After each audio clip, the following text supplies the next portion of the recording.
Already signed a deal months earlier for 4 pictures for $1 million each and a 10%. Elvis's cousin, Billy Smith. He said, as long as my pictures are making money, he said, I'll get anything I want, but if I stop making money, it's like anybody else. They shut the door real quick. Throughout 1963, Elvis's movies became increasingly formulaic.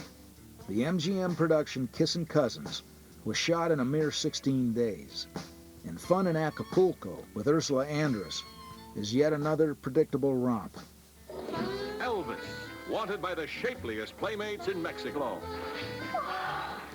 From the younger set who adores him,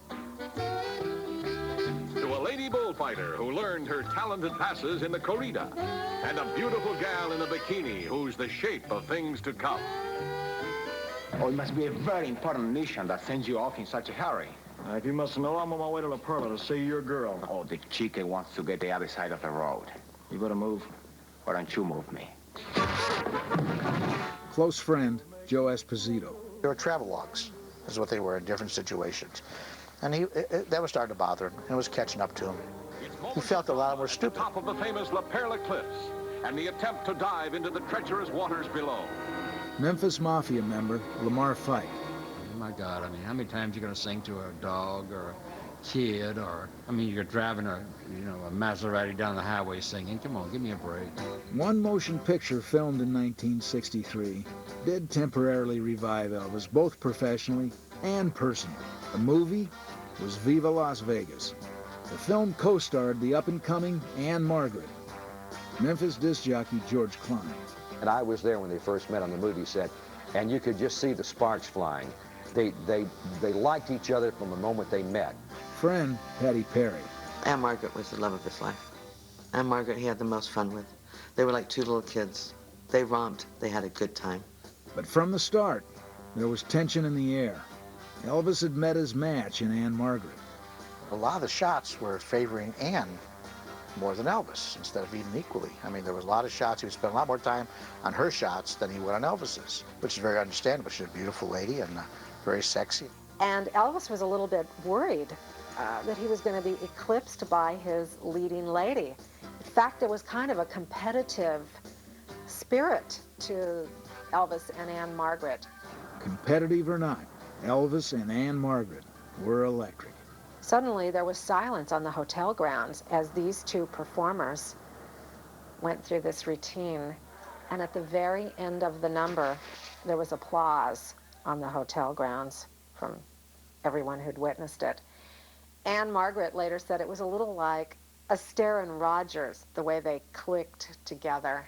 And Elvis was in awe because he'd never before met his musical match on a picture. It was just a beautiful chemistry type situation, if you will.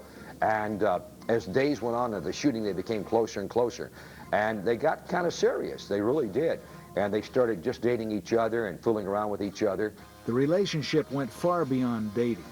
The two were together at least when Elvis was in Hollywood. In Memphis, Elvis had a princess hidden in his mansion, Priscilla Beaulieu. Reading the fan magazines, she was getting increasingly concerned about Elvis's carnal pursuits in Hollywood. Priscilla wanted Elvis to marry her, and soon. Elvis had to make a choice. He said, man, I've got to make a decision. It's between Priscilla and Anne Margaret, because I really love them both. He said, you know what? I'm going with Priscilla. One of the reasons is because Anne, even though I really care for her that much, and she's so great, I think our egos, both being in show business, would eventually clash. Women weren't the only problem for Elvis. A revolution in popular music was brewing. In January of 1963, the Beatles landed in New York. Elvis was scared. Mafia member Marty Lacker. He wouldn't admit it openly to people that the Beatles worried him. But he was worried to a certain point because he knew the kind of crap that he had been recording. But John, Paul, George, and Ringo were die-hard Elvis fans. During their second trip to the States, they actually came to the Presley Bel Air home to meet the king. All they did was stare at him. I mean, they were intense. They would just stare. And he looked over at me and then looked over at the other guys, and this really surprised me. He said, look, if y'all are just going to stare at me all night, I'm going to bed. He said, I thought we'd maybe sit down and talk a little bit and then maybe jam. And after that, it relaxed them and everything.